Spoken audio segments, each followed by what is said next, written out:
Hello दोस्तों, आपको स्वागत है हमारे टॉपर स्टडी यूट्यूब चैनल में। कल हम इंग्लिश में जाने थे प्रोनाउन के बारे में और आज हम लोग जाने वाले हैं एडजेक्टिव। और आपको ऐसे एडजेक्टिव आज पढ़ाएंगे कि आपको चुटकी भर में आप क्या पहचान कर लीजिए एडजेक्टिव कहाँ होता है, कहाँ छिपा रहेगा, आप उसको ढूंढ लेंगे एडजेक्टिव क्या होता है। आते हैं समझेंगे एडजेक्टिव क्या होता है। याद रखिएगा एडजेक्टिव, एडजेक्टिव का हिंदी होता है विशेषण। क्या होता है? विशेषण। याद रखिए बाबू, आप बचपन में पढ़े हैं ऐड मीन्स होता है जोड़। ऐड मीन्स क्या होता है? जोड़। तो यहाँ कह रहे हैं एडजेक्टिव, तो याद रखिए बाबू ऐड मीन्स होता है जोड़। ये कहीं ना कहीं जाकर जुड़ेगा और दुइयों के साथ जुड़ेगा, नाउन के साथ जुड़ेगा, नहीं तो प्रोनाउन के साथ जुड़ेगा, वही हमारा क्या होगा? एडजेक्टिव होगा। याद रखिएगा एडजेक्टिव, ऐड मीन्स होता है जोड़, है ना। बचपन में हम लोग शुरू से पढ़े हैं ऐड मीन्स होता है जोड़। याद रखिए कहीं ना कहीं जाकर जुड़ेगा। आते हैं बच्चों, अगर आप कोई पूछे व्हाट इज एडजेक्टिव तो आपको बताना है कि a word that describes a noun और प्रोनाउन। कह रहे हैं हिंदी में कोई पूछे बच्चों तो आपको बताना है जो शब्द नाउन प्रोनाउन की विशेषता बताए उसे एडजेक्टिव कहते हैं। याद रखिए बाबू, जो शब्द दुइयों को बताएगा, नाउन का बताएगा और प्रोनाउन का बताएगा, ये दो को विशेषता बताएगा, उसी को हम क्या कहेंगे? एडजेक्टिव कहते हैं। मतलब ये कहने का अर्थ है ये खड़ा होगा एडजेक्टिव तो नाउन के सटले बगले में खड़ा होगा, ना तो प्रोनाउन के बगले में सट के खड़ा होगा, और ये कहीं होने वाला नहीं है। आते हैं तो याद रखिएगा नाउन और प्रोनाउन दुइयों की विशेषता बताए उसी को हम कहते हैं एडजेक्टिव। आते हैं एग्जाम्पल समझेंगे। एग्जाम्पल होगा कि big, small, beautiful, ugly, tall, short, happy, sad, old, young, red, blue, ये सब क्या है? ये आपका विशेषता है। अब बच्चों याद रखिए ये सब विशेषता है।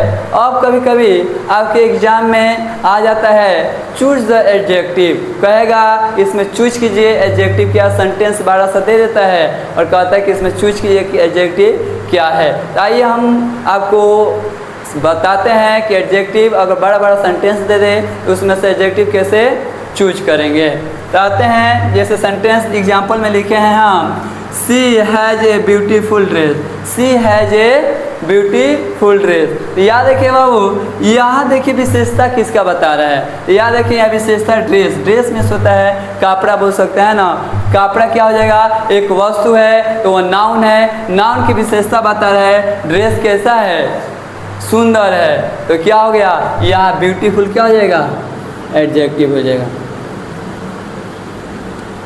समझ में आ रहा है? अगर आपको समझ में नहीं देखिए इसमें से कहीं दिख रहा है एडजेक्टिव, यहाँ देखिए यहाँ दिख रहा है ब्यूटीफुल, यहाँ है तो ब्यूटीफुल क्या हो जाएगा?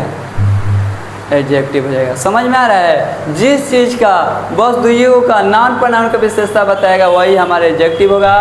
तो ड्रेस क्या है? वस्तु है कोई, कपड़ा, तो कपड़ा विशेषता बताएगा कपड़ा कैसा है? सुंदर है। तो इसमें क्या हो जाएगा? ब्यूटीफुल एडजेक्टिव हो जाएगा। आते हैं बच्चों 2 नंबर एग्जाम्पल समझेंगे। कह रहे this is a big house. This is a big house. कह रहे यह घर क्या है? बड़ा है। याद रखिएगा ये किसका विशेषता बता रहा है? घर का विशेषता बता रहा है, हाउस का विशेषता बता रहा है कि वह कैसा है? वह बड़ा है। क्या है? बड़ा है। याद रखिए घर की विशेषता बता रहा है तो बिग मीन्स होता है बड़ा, तो ये क्या हो जाएगा? एडजेक्टिव। घर क्या हो जाएगा? नाउन होगा, संज्ञा होगा, है ना। याद रखिएगा ये क्या हो जाएगा? एडजेक्टिव होगा। हाउस अगर संज्ञा या नाम किसे कहते हैं नहीं समझ में आता है तो याद रखिए बाबू जिस चीज़ का नाम दे दिया जाएगा वही हमारा नाउन होगा, संज्ञा होगा। मान लीजिए ये कोई वस्तु है ना, इसका नाम जहाँ दे दिए पेन, ये क्या हो गया? नाउन हो गया। चलिए बच्चों कि आपको विशेषता समझ में आ रहा है विशेषता क्या होता है। आइए हम समझाते हैं विशेषता क्या होता है। जैसे मेरी कोई विशेषता पूछेगा तो हम क्या है कहेंगे कि हम पतले हैं, लंबे हैं, काले हैं, सांवले हैं। ये हमारी क्या हो गया? विशेषता हो गया। अगर आपके घर में आपके पिताजी अगर आपकी बहन का या भाई का विशेषता बताएंगे तो कहेंगे कि मेरी बेटी क्या है? नटखट है, या वह मोटी है, पढ़ने में ठीक है। वो उसका विशेषता बताया जा रहा है। वो लड़की में क्या क्या क्वालिटी है, वही क्या होता है? विशेषता विशेषता होता है। तो याद रखिएगा नाउन प्रोनाउन का विशेषता बताएगा वही हमारा एडजेक्टिव होगा। चलिए 3 नंबर है the red flower is a fresh. The red flower is a fresh, ये आप लोग को कमेंट करके बताना है बच्चों कि इसमें आपका एडजेक्टिव क्या होता है। तो याद रखिए the red flower is a fresh, इसको आपको कमेंट करना है कि इसमें आपका एडजेक्टिव क्या होता है। ठीक है बच्चों, हमको समझ में आप लोग थोड़ा हमको कमेंट कीजिए कैसा पढ़ा रहे हैं ना, कैसा वीडियो बना रहे हैं, थोड़ा आप लोग बताइएगा तो हम अपने अंदर कुछ क्या करेंगे, सुधार करेंगे। तो कृपया आप लोग नीचे दिए गए कमेंट करें और क्या करें, सब्सक्राइब करें, लाइक करें। बच्चों फिर हम मिलते हैं नेक्स्ट क्लास में, तब तक लिए जय हिंद जय भारत।